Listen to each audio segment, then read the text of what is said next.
Hello and welcome back. This is Stan Hustad. It was my privilege and pleasure to spend a few minutes with you yesterday to talk a little bit about how you might be useful, that might be the way you think about having new intentions and resolutions in the year ahead of you.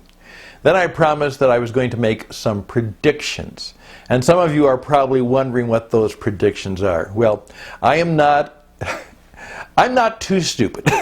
Sometimes I think so, but for the most part, these are some very safe predictions because they happen all the time, and so I can make them. I am a bit concerned by the fact that I am sensing, in fact, there was a tough newspaper article that came out just the other day, and what it simply said was this, is 2015 was a very difficult and challenging year, and they were talking about some of the economic and political and forecasts for the time, and then they simply said this, and 2016 will probably be worse.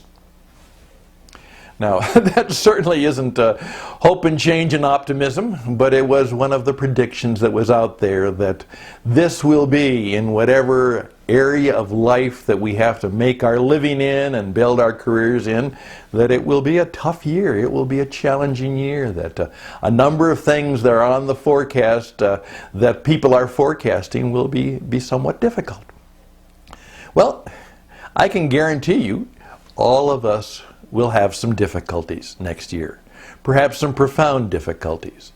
I oftentimes said a number of years ago, I remember saying it, and sometimes the things that you say actually come back to you. I remember one man who said to me, he was a pastor, a minister, and he one time said, as he was going through a difficult time, he said, "Stan, it sure was a lot easier to preach and talk about faith than to have to live it out." Well, sometimes it's really hard to live the things out. But here's what I said as a gentleman was going through some of the same difficulties that I've sometimes encountered, and I simply, with I hope, some kindness said, you know, adversity is part of the plan. A number of years ago, a man named Scott Peck, in a classic book that became an international bestseller called The Road Less Traveled, began his book with a simple line. This is how he began the book. Life is difficult. Adversity is part of the plan. And so I can predict that there will be some very difficult times.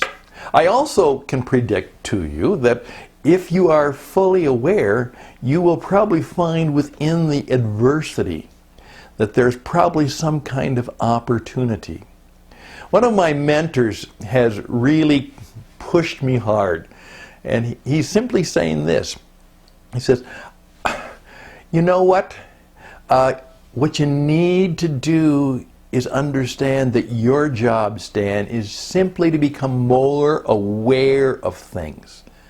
There's always blessings, there's always opportunities, there's always something new and significant in everything that happens to you. But you know what? Sometimes you're just not fully present to them. You're not fully aware. You're living too much in the past or too much in the future. Be fully present and seek to be fully aware. Now, when my mentor told me that, he was not telling me something that I hadn't said or something I didn't know, but I certainly needed to be reminded of it with greater intensity. And so I would simply ask you to, in the midst of the prediction that you will have adversity and opportunity, that you become more aware, that you say, what do I need to be aware of? What do I need to slow down and pay more attention to? How can I be more fully present to the things that are happening in my life? Now, with that in mind, can I simply encourage you to do this? Many of you are my students, and I would encourage you to keep learning. I'm going to ask you to think about this. What would you like to learn this year? Keep learning. If we're going to make it in this world, we're going to have to continually keep learning. What do you think you'd like to learn this year? And I'd like to hear from you because I'm right now putting together a list of 50 courses I want to teach next year. I want to develop at least one course. It may be a short course, it may be a larger course, one a week through the next year. So what would you like to learn? And that's a great exercise for your own personal and career development. May I also ask you to be aware of this. Perhaps there's some things that you need to unlearn. Again, that same mentor who challenged me, and he's a wonderful man, but he's tough on me. And he said, you probably have to unlearn some things. Obviously, you don't know what they are, but be aware of that. Maybe there are things that you need to change, that you have to unlearn and learn something new. So perhaps in your thoughts or meditations or your awareness building disciplines, that you will say, what do I need to unlearn? And finally, may I just simply ask you to do this. Teach. Please teach. A young man that I know, again, I'm learning so much from so many other people, wrote a little book called Teach and Grow Rich. And obviously it was a takeoff of that classic book by Napoleon Hill, Think and Grow Rich. Teach and Grow Rich. And you know what? The more I think about it, that's probably true. Now, I don't know if you'll grow rich in terms of money, fame, power, and all of that stuff. But you do grow rich as you teach, and we are made to teach. One of the missions or intentions or whatever you want to call it that I'm hoping to bring forward is I want to do a lot of teaching, and I want to help a lot of you who've got good stuff inside of you. I wrote that book, that class called How to Write Your First Book Using Your iPhone. I'm going to be teaching you how to teach. Right now, success will become more possible for those who, as a part of their life and career definition, decide that they are going to seek a way to teach other people good things, powerful things, life-changing things.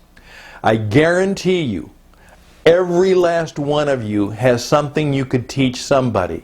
Every last one of you has a book inside of you somewhere that could be helpful and useful if you would teach it to others. And I just simply want you to encourage you to do the work. Perhaps in this January month, don't worry about going to the fitness center and trying to get in shape. All of that intentional stuff that people say they're going to do, and it kind of dies out within 30 to 60 days. But I really am asking you to think about what might you be called to teach and help other people to learn in 2016. I trust you'll do that. I trust that in some way you will become a learner and an unlearner and a teacher. And in doing so, as I said yesterday, you will be truly very, very useful. And perhaps you'll actually be someone who will make a significant difference in someone's life. Maybe in your life. Maybe in your world. And who knows? Maybe the world. All the best and blessings for 2016, and we will be in touch. And bye for now.